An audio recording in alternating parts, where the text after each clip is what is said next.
बच्चों, जैसा कि आपको सभी को पता है, SSC, UP triple SC, UPSI, UPP, CTET, UP TET, other state, TET state and defence exam के आने वाले दिनों में एग्ज़ाम्स आने वाले हैं।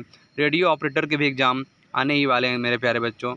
तो उसी एग्ज़ाम की तैयारी के लिए हमारे पॉइंट ऑफ स्टडी क्लासेस में मैं कुछ क्वेश्चन लेके आया हुआ हूँ, जो कि आने वाली एग्ज़ाम में आपको इम्पॉर्टेंट होंगे और आपकी पढ़ाई के लिए महत्वपूर्ण होंगे। तो आइए, सभी को पहले मेरी तरफ से शुभकामनाएं। तो आइए शुरू करते हैं कुछ क्वेश्चन। हमारा पहला क्वेश्चन है, पंचतंत्र के लेखक कौन है? पंचतंत्र के लेखक कौन है? इसका करेक्ट आंसर हो जाएगा विष्णु शर्मा जी। पंचतंत्र के लेखक विष्णु शर्मा जी हैं।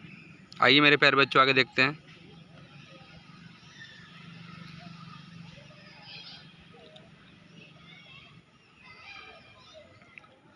सन 1954 में हुआ भारत चीन समझौता किस नाम से जाना जाता है? सन 1954 ईस्वी में भारत चीन समझौता किस नाम से जाना जाता है? तो इस समझौता को हम पंचशील समझौता कहते हैं। पंचशील समझौता 1954 में भारत पाकिस्तान समझौता के नाम से जाना जाता है। 1954 में पंचशील समझौता भारत चीन समझौता के नाम से जाना जाता है। आइए मेरे प्यारे बच्चों, आगे देखते हैं। राष्ट्रीय रक्षा अकादमी कहाँ स्थित है? राष्ट्रीय रक्षा अकेडमी कहाँ स्थित है? तो पूना के पास खड़गवासला में राष्ट्रीय रक्षा अकेडमी स्थित है। डिस्कवरी ऑफ इंडिया पुस्तक किसने लिखी? डिस्कवरी ऑफ इंडिया पुस्तक जवाहरलाल नेहरू जी ने लिखी। डिस्कवरी ऑफ इंडिया पुस्तक पंडित जवाहरलाल नेहरू जी ने लिखी। एक स्वस्थ मनुष्य का हृदय 1 मिनट में कितनी बार धड़कता है? एक स्वस्थ मनुष्य का हृदय 1 मिनट में कितनी बार धड़कता है? तो इसका करेक्ट आंसर हो जाएगा 72 बार। 72 बार एक मनुष्य का हृदय, स्वस्थ मनुष्य का हृदय धड़कता है। भारत में पहली बार जनगणना कब हुई? भारत में पहली बार जनगणना सन 1872 ईस्वी में हुई। भारत में पहली जनगणना सन 1872 ईस्वी में हुई। डबल फॉल्ट शब्द किस खेल में प्रयुक्त होता है? डबल फॉल्ट शब्द किस खेल में प्रयुक्त होता है? इसका करेक्ट आंसर हो जाएगा टेनिस में। डबल फॉल्ट शब्द टेनिस में प्रयुक्त होता है। भारतीय थल सेना के पहले सेनाध्यक्ष कौन थे? भारतीय थल सेना के पहले सेनाध्यक्ष कौन थे? तो इनका नाम था general K M. Cariappa. General K M. Cariappa ji भारतीय सेना के जनरल के पहले सेनाध्यक्ष थे। आइए मेरे प्यारे बच्चों, आगे देखते हैं। भारत की स्थलीय सीमा कितनी है? भारत की स्थलीय सीमा 15,200 किलोमीटर है। भारत की स्थलीय सीमा 15,200 किलोमीटर है। मेरे प्यारे बच्चों, आगे देखते हैं। भारत का पूर्व से पश्चिम तक विस्तार कितना है? भारत का पूर्व से पश्चिम तक विस्तार कितना है? तो करेक्ट आंसर हो जाएगा 2,933 किलोमीटर भारत का पूर्व से पश्चिम तक विस्तार है। तिरंगे का झंडा का संविधान सभा ने कब राष्ट्रीय झंडे के रूप में अपनाया? तिरंगे झंडे का संविधान सभा ने कब राष्ट्रीय झंडे के रूप में अपनाया गया? तो 22 जुलाई 1947 को तिरंगे झंडे का संविधान सभा राष्ट्रीय झंडे का बनाया गया। जन गण मन संविधान सभा ने राष्ट्रगान कब घोषित किया? जन गण मन को संविधान सभा ने राष्ट्रगान कब घोषित किया? इसका करेक्ट आंसर हो जाएगा 24 जनवरी 1950 को जन गण मन संविधान सभा ने राष्ट्रगान घोषित किया। खुदा बख्श पुस्तकालय कहाँ है? खुदा बख्श पुस्तकालय पटना में है। मेरे प्यारे बच्चों, खुदा बख्श पुस्तकालय पटना में है। आइए आगे देखते हैं। सन 1974 ईस्वी में कलकत्ता में किसने एशियाटिक सोसाइटी की स्थापना की? सन 1974 ईस्वी में कलकत्ता में किसने एशियाटिक सोसाइटी की स्थापना की? इसका करेक्ट आंसर हो जाएगा विलियम जोन्स। विलियम जोन्स ने सन 1974 ईस्वी में कोलकाता में एशियाटिक सोसाइटी की स्थापना की। आइए मेरे प्यारे बच्चों, आगे देखते हैं। बैंकों का राष्ट्रीयकरण कब किया गया? बैंकों का राष्ट्रीयकरण सन 1969 ईस्वी में किया गया। बैंकों का राष्ट्रीयकरण सन 1969 ईस्वी में किया गया। आइए आगे देखते हैं। किस संविधान संशोधन द्वारा 6 से 14 वर्ष तक की आयु के बच्चों के लिए शिक्षा को मौलिक अधिकार बनाया गया? किस संशोधन द्वारा 6 से 14 वर्ष के आयु के बच्चों को शिक्षा का अधिकार, मौलिक अधिकार बनाया गया? इसका करेक्ट आंसर हो जाएगा 86वां एक्ट। 86वां संशोधन द्वारा 6 से 14 वर्ष के आयु के बच्चों के लिए शिक्षा को मौलिक अधिकार बनाया गया। आइए बच्चों, आगे देखते हैं। लाई हरोबा किस राज्य का लोक नृत्य है? लाई हरोबा किस राज्य का लोक नृत्य? इसका करेक्ट आंसर हो जाएगा मणिपुर। मणिपुर जो है लाई हसेना किस राज्य का लोक नृत्य? मणिपुर का है। भारत के किस राज्य में रबर का सबसे अधिक उत्पादन होता है? भारत के किस राज्य में सबसे अधिक रबर का उत्पादन होता है? इसका करेक्ट आंसर हो जाएगा केरल। केरल राज्य में रबर का उत्पादन सबसे ज़्यादा होता है। कलकत्ता किस नदी किनारे बसा है? कलकत्ता जो शहर है वो हुगली नदी के किनारे बसा है। कलकत्ता शहर हमारा जो है हुगली नदी के किनारे बसा है। मेरे प्यारे बच्चों, आगे देखते हैं। पौधों में जीवन होता है, यह किस भारतीय वैज्ञानिक ने बताया था? पौधों में जीवन होता है, यह किस भारतीय वैज्ञानिक ने बताया था? इसका करेक्ट आंसर हो जाएगा जगदीश चंद्र बसु जी ने बताया था कि पौधों में जीवन होता है। आइए आगे दोस्तों, पेनाल्टी कॉर्नर का संबंध किससे है? पेनाल्टी कॉर्नर, आपने जब क्रिकेट प्रेमी या हॉकी प्रेमी होंगे पता होगा, पेनाल्टी कॉर्नर का संबंध हॉकी खेल से है। पेनाल्टी कॉर्नर का संबंध हॉकी खेल से है। उत्तर भारत में सदियों में वर्षा का कारण क्या है? उत्तरी भारत में सदियों में वर्षा का कारण है पश्चिमी विक्षोभ। उत्तरी भारत में सदियों वर्षा का कारण है पश्चिमी विक्षोभ। देवघर ट्रॉफी का संबंध क्रिकेट से होता है। रूस की मुद्रा कौन सी है? रूस की मुद्रा रूबल है। रूस की मुद्रा रूबल है। सिंधु घाटी सभ्यता के प्रसिद्ध बंदरगाह कौन सी थी? सिंधु घाटी सभ्यता के प्रसिद्ध पोर्ट कौन से थे? इसका करेक्ट आंसर हो जाएगा लोथल। सिंधु घाटी सभ्यता के प्रसिद्ध बंदरगाह लोथल थी। जैन धर्म के प्रथम तीर्थंकर कौन थे? जैन धर्म के प्रथम तीर्थंकर हमारे ऋषभ देव जी थे। जैन धर्म के प्रथम तीर्थंकर ऋषभ देव जी थे। गौतम बुद्ध का जन्म कहाँ हुआ? तो गौतम बुद्ध का जन्म लुम्बिनी जो नेपाल में है। गौतम बुद्ध का जन्म लुम्बिनी नेपाल में हुआ था। गौतम बुद्ध का जन्म लुम्बिनी नेपाल में हुआ था। आइए बच्चों आगे देखते हैं। सशस्त्र सेना झंडा दिवस कब मनाया जाता है? सशस्त्र सेना का झंडा दिवस 7 दिसंबर को मनाया जाता है। सशस्त्र सेना का झंडा दिवस 7 दिसंबर को मनाया जाता है। भारत पाक सीमा रेखा किस नाम से पुकारी जाती है? भारत पाक सेना रेखा किस नाम से पुकारी जाती है? तो इसका करेक्ट आंसर हो जाएगा रेड क्लिफ रेखा जो है भारत पाक सीमा के नाम से पुकारी जाती है। भारत में एकमात्र सक्रिय ज्वालामुखी कहाँ है? भारत में एकमात्र सक्रिय ज्वालामुखी कहाँ है? इसका करेक्ट आंसर हो जाएगा अंडमान निकोबार द्वीप समूह में जो है एकमात्र ज्वालामुखी सक्रिय ज्वालामुखी है। किस भारतीय राज्य की राजधानियाँ 2 हैं? किस भारतीय राज्य की 2 राजधानियाँ हैं? इसका करेक्ट आंसर हो जाएगा जम्मू कश्मीर। किस भारतीय राज्य की 2 राजधानियाँ हैं? तो हो जाएगा जम्मू कश्मीर। अमेरिका ने कौन सा राज्य 1867 में रूस से खरीदा था? बहुत ही इंपॉर्टेंट क्वेश्चन है। अमेरिका ने जो है कौन सा राज्य 1867 ईस्वी में रूस से खरीदा था? तो जो हमारा जो अलास्का राज्य है 1867 ईस्वी में रूस से खरीदा था। अमेरिका ने अलास्का को 1867 ईस्वी में अमेरिका से खरीदा था। आइए मेरे प्यारे बच्चों आगे देखते हैं। विश्व विकलांग दिवस कब मनाया जाता है? विश्व विकलांग दिवस 3 दिसंबर को मनाया जाता है। विश्व विकलांग दिवस जो है हमारा है 3 दिसंबर को मनाया जाता है। आइए मेरे प्यारे बच्चों आगे देखते हैं। गौतम बुद्ध का जन्म नेपाल में हुआ था। भगवान महावीर जैन धर्म के कौन से तीर्थंकर थे? भगवान महावीर जैन धर्म के कौन से तीर्थंकर थे? तो हो जाएगा 24वें तीर्थंकर थे। भारत की पहली महिला राष्ट्रपति माननीय प्रतिभा पाटिल जी थी। भारत के प्रथम महिला राष्ट्रपति माननीय प्रतिभा पाटिल जी थी। कटक नदी किस नदी पर बसा है? कटक नदी महानदी पर बसा है। बाइनरी भाषा में कितने अक्षर होते हैं? बाइनरी भाषा में 2 अक्षर होते हैं। फिर से देखते हैं, बाइनरी भाषा में 2 अक्षर होते हैं। लान का विस्तार का क्या होगा? लैन का फुल फॉर्म होगा local area network. LAN L से लोकल, A से एरिया, N से नेटवर्क। लोकल एरिया नेटवर्क लैन का पूर्ण नाम होगा। गौतम बुद्ध की मृत्यु कुशीनगर में हुई थी। गौतम बुद्ध की मृत्यु कुशीनगर में हुई थी। गोवा पुर्तगाली शासन से कब आज़ाद हुआ?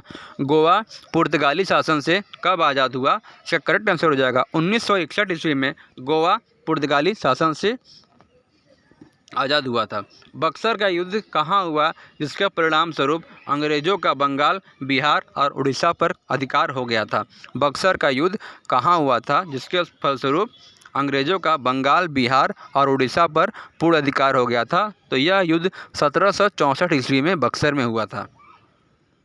रेगुलेटिंग एक्ट कब लागू हुआ? रेगुलेटिंग एक्ट सन 1773 ईस्वी में लागू हुआ। रेगुलेटिंग एक्ट सन 1773 ईस्वी में लागू हुआ। नेताजी सुभाष चंद्र बोस राष्ट्रीय खेल संस्थान कहाँ स्थित है? नेताजी सुभाष चंद्र बोस राष्ट्रीय खेल संस्थान पटियाला में हाउस स्थित है। बांदीपुर अभयारण्य किस राज्य में स्थित है? तो बांदीपुर अभयारण्य कर्नाटका राज्य में स्थित है। भाप इंजन का आविष्कार किसने किया था? तो भाप इंजन का आविष्कार जेम्स वाट ने किया था। रेडियो का आविष्कार किसने किया था? तो रेडियो का आविष्कार मेरे प्यारे बच्चों इटली के निवासी मार्कोनी ने किया था। रेडियो का आविष्कार इटली निवासी मार्कोनी ने किया था। किस भारतीय राज्य की राजभाषा अंग्रेजी है? किस भारतीय राज्य की राजभाषा अंग्रेजी है? इसका करेक्ट आंसर हो जाएगा नागालैंड जो है भारतीय राज्य की राजभाषा अंग्रेजी है। घरेलू उपयोग में पाए जाने वाला चीनी में पाया जाता है। घरेलू उपयोग में पाए जाने वाले चीनी में क्या पाया जाता है? घरेलू उपयोग में पाए जाने वाला चीनी में सुक्रोज पाया जाता है। घरेलू उपयोग में पाए जाने वाला चीनी सुक्रोज में पाया जाता है। प्रथम भारतीय फिल्म राजा हरिश्चंद्र के निर्माता कौन थे? प्रथम भारतीय फिल्म राजा हरिश्चंद्र के निर्माता कौन थे? इसका करेक्ट आंसर हो जाएगा दादा साहब फाल्के जी। प्रथम भारतीय फिल्म हमारी जो प्रथम भारतीय फिल्म हरिश्चंद्र थी उनके जो निर्माता जी थे उनका नाम था दादा साहब फाल्के। प्रथम भारतीय फिल्म राजा हरिश्चंद्र के निर्माता दादा साहब फाल्के जी थे। आइए बच्चों आगे देखते हैं। असम के कौन से व्यक्ति भारत के राष्ट्रपति रह चुके हैं? असम के वह कौन से व्यक्ति हैं जो भारत के राष्ट्रपति रह चुके हैं? इसका करेक्ट आंसर हो जाएगा फरुखुद्दीन अली अहमद। फरुखुद्दीन अली अहमद जो हैं भारत के राष्ट्रपति रह चुके हैं। पुस्तक वार एंड पास लेखक कौन है? लियो टालस्टॉय हैं। मुख्य चुनाव आयुक्त की नियुक्ति कौन करता है? बहुत अच्छा क्वेश्चन है। देखो दोस्तों, मुख्य चुनाव आयुक्त की नियुक्ति कौन करता है? इसका करेक्ट आंसर हो जाएगा राष्ट्रपति जो है हमारे इलेक्शन कमीशन के मुख्य की नियुक्ति करते हैं। मुख्य इलेक्शन कमीशन की जो हमारे राष्ट्रपति को शपथ दिलवाते हैं। रेफ्रिजरेटर में कौन सा गैस प्रयोग किया जाता है? रेफ्रिजरेटर हमारा जो एसी होता है, एसी हो गया, फ्रिज हो गया, उसमें हम फ्रियान गैस यूज करते हैं। रेफ्रिजरेटर में फ्रियान गैस प्रयोग की जाती है। आइए बच्चों लास्ट देखते हैं। इलेक्ट्रॉन की खोज किसने की थी? तो इलेक्ट्रॉन की खोज जे थॉमसन जी ने की थी। इलेक्ट्रॉन की खोज जे थॉमसन, जैसे सभी को पता होगा, आप सभी को पता होगा, इलेक्ट्रॉन की खोज जे थॉमसन ने की थी। क्योंकि इसका एक ट्रिक भी है याद करने का, ईटा पर नाच से हम इलेक्ट्रॉन, प्रोटॉन तथा न्यूट्रॉन तीनों की खोज के बारे में पता कर सकते हैं। तो हमारा इलेक्ट्रॉन की खोज जे थॉमसन ने की थी। आइए बच्चों आगे देखते हैं।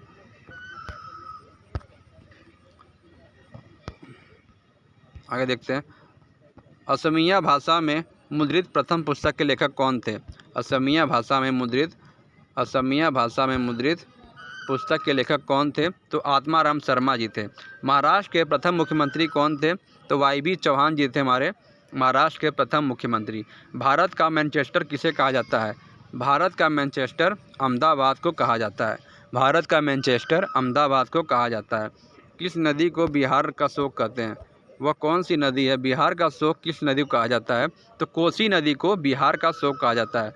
पृथ्वी का एकमात्र प्राकृतिक उपग्रह है चंद्रमा। पृथ्वी का एकमात्र प्राकृतिक उपग्रह है चंद्रमा। चौथ नामक कर किसके द्वारा लिया जाता था?